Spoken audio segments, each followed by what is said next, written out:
સુરત આરોગ્ય વિભાગના દરોડા, માવાના હોલસેલ વિક્રેતાના ત્યાં આરોગ્ય વિભાગની તપાસ શરૂ। ભાગળ વિસ્તારમાં માવા બજારમાં આરોગ્ય વિભાગની ટીમ તપાસ કરી રહી છે।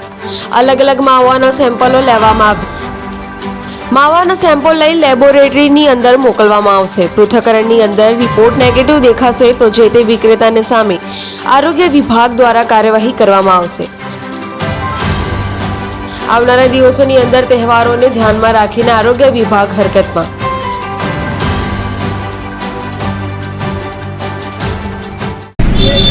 Deputy commissioner Shri health and hospital અને આરોગ્ય અધિકારી શ્રીની સૂચના અને માર્ગદર્શન હેઠળ સુરત મહાનગરપાલિકાના ફૂડ વિભાગના ફૂડ સેફ્ટી ઓફિસરો દ્વારા માવાની સંસ્થાઓમાં તપાસની અને નમૂના લેવાની કામગીરી કરવામાં આવી રહી છે। હાલમાં 8 સંસ્થાઓમાં તપાસની અને નમૂના લેવામાં આવી રહેલા છે અને એ નમૂના પૃથ્થકરણ સારું ફૂડ લેબોરેટરીમાં મોકલવામાં આવશે અને જો કોઈ સંસ્થાના રિપોર્ટમાં ખામી જણાશે તો તેની સામે ફૂડ સેફ્ટી એક્ટ મુજબ કાયદેસરની કાર્યવાહી કરવામાં આવશે।